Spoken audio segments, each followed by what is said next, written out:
dalam video NCT Mentari. Mereka di sana bilang bahwa NCT ini adalah grup yang tidak terbatas. Mereka itu akan tersebar di seluruh dunia.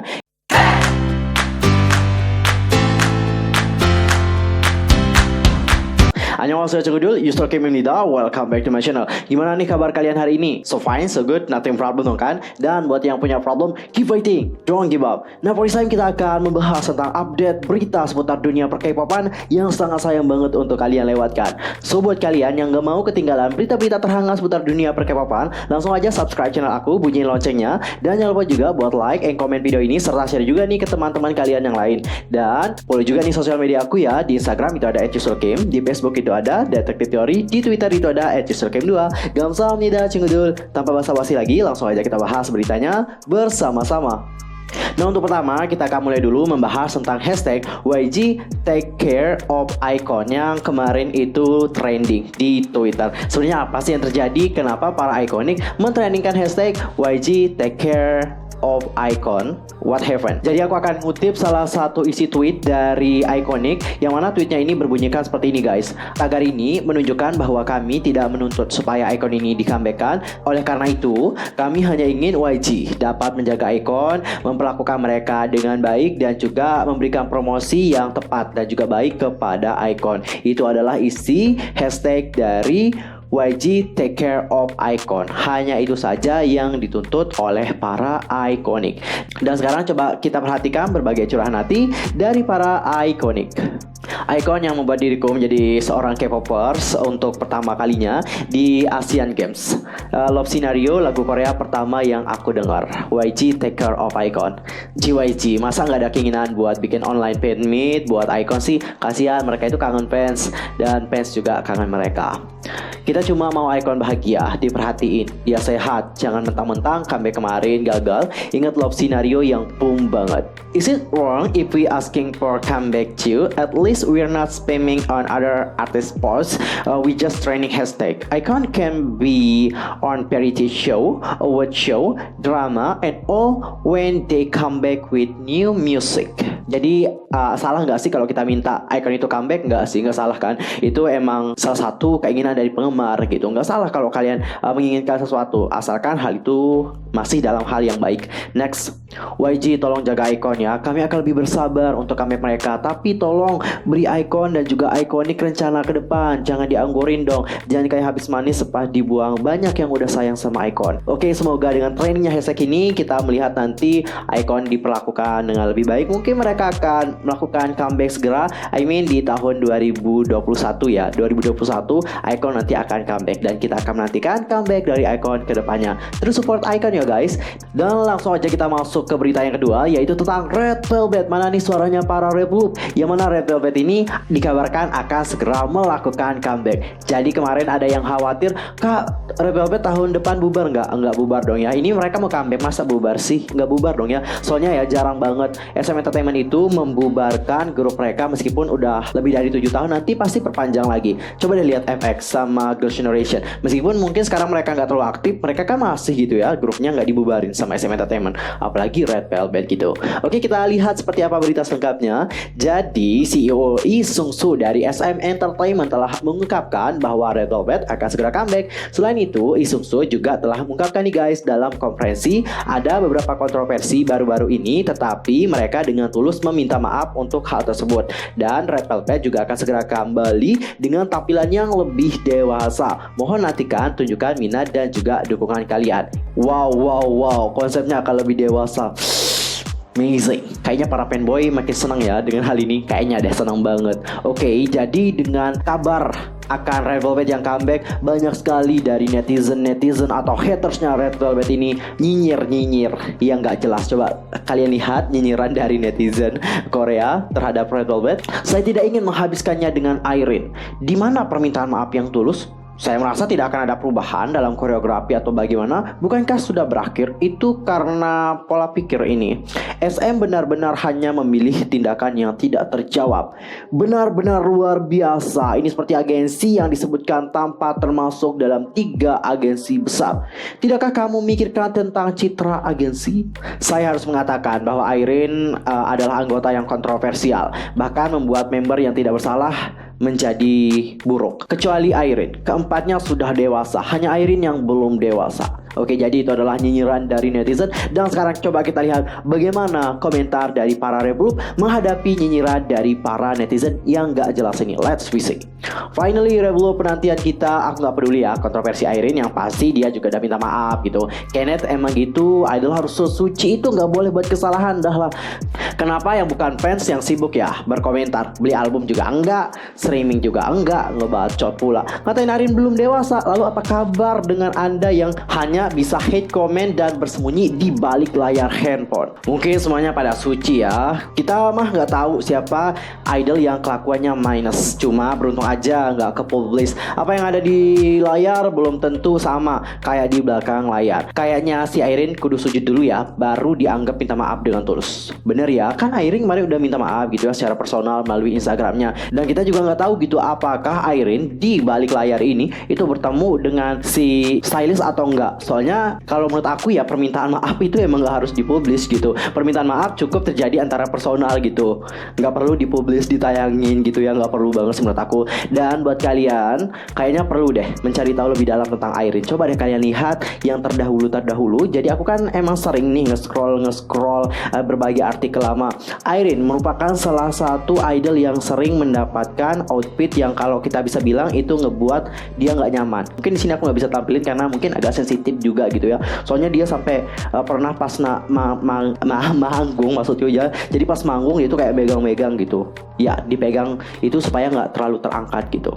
Ya mungkin itu salah satu penyebab kenapa dia melampiaskan kemarahannya pada stylist. Menurut aku nggak ada yang salah sih. Itu kan cuman bentuk protes gitu. Konsumen kepada produsen kalau mau protes nggak apa-apa kan. I think that's okay. Dan kita akan masuk ke topik yang berikutnya, yaitu tentang SM Entertainment yang akhirnya buka suara tentang hubungan musik video antara NCT, Super M dan juga aespa. Yang mana ya kalau kalian perhatikan, SM Entertainment itu emang udah memberikan spoiler mengenai aespa di musik video dari Super M dan juga musik video dari NCT, tepatnya di Make a Wish. Baru-baru ini Lee Seung-soo selaku presiden dari SM Entertainment telah membahas hubungan antara musik video Make a Wish dari NCT U dan juga One dari Super M dengan musik video dari Black Mamba milik aespa. Sebelumnya penggemar beranggapan bahwa petunjuk di akhir musik video Super M dan NCT U adalah teaser comeback grup tersebut. Sampai akhirnya SM Entertainment mengumumkan debut girl group baru aespa. Dalam pidatonya di konferensi bisnis startup, Lee Seung-soo menjelaskan bahwa berikut ini adalah beberapa cuplikan video klip kami baru-baru ini, yakni musik video dari Make a Wish milik NCT dan One milik Super M dan juga musik video aespa yang baru dirilis minggu ini. Jadi dunia baru yang aku sebutkan sebelumnya adalah alam semesta baru, di mana sebuah cerita tidak hanya melibatkan satu tim, tetapi itu adalah alam semesta besar yang dimiliki oleh semua artis yang bekerja sama dengan kami. Kami menyebutnya sebagai SM Culture Universe. Ini adalah pemenuhan bertahap dari alam semesta virtual yang pertama kali kami sebutkan dan umumkan sebagai tujuan kami pada tahun 2011 yang lalu. Oke. Jadi secara nggak langsung ini punya hubungan kan dengan EXO. Jadi konsepnya itu emang udah dari lama banget gitu guys. Jadi gak heran ya kalau SM Entertainment mau mendebutkan grup itu pasti lama banget, karena mereka emang nyusun konsepnya sehingga semuanya nanti berhubungan satu sama lain. Amazing of you. Sumpah bangga banget ya jadi SM Stan gitu ya. Dan sekarang kita akan masuk ke berita yang berikutnya. Jadi kali ini tentang NCT. Jadi seperti yang telah diungkapkan oleh SM Entertainment melalui Expo dengan media, NCT direncanakan akan menambahkan unit di Jepang, Eropa, Amerika, Australia, Asia Tenggara, hingga ke Afrika. Dan dikarenakan hal ini banyak sekali dari para penggemar yang tidak setuju. Apa yang membuat penggemar tidak setuju?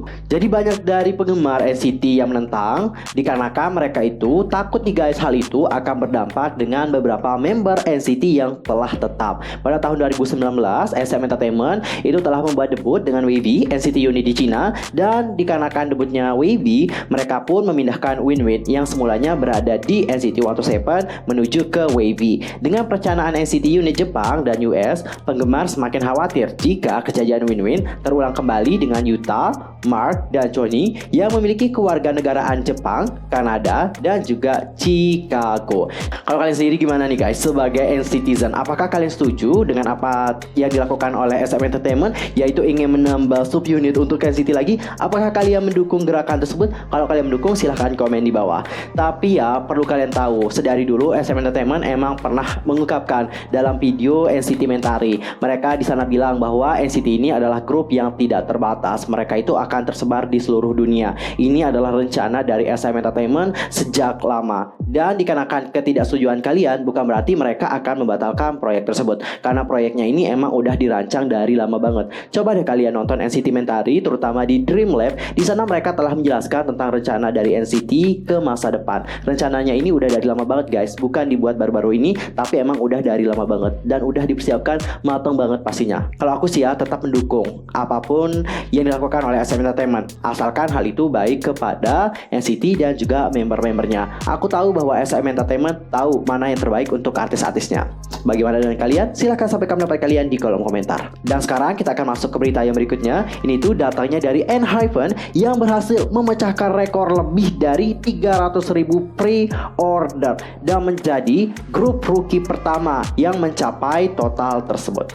Grup rookie ENHYPEN sebagai tren yang muncul di antara idol generasi keempat dengan jumlah pre-order melampaui 300.000 salinan untuk album debut mereka. Album debut ENHYPEN, Border Day One, yang mulai melakukan pre-order pada tanggal 28 bulan lalu melampaui 150.000 pre-order hanya dalam 2 hari, dan pada tanggal 21 telah melampaui total 300.000 jumlah pre-order.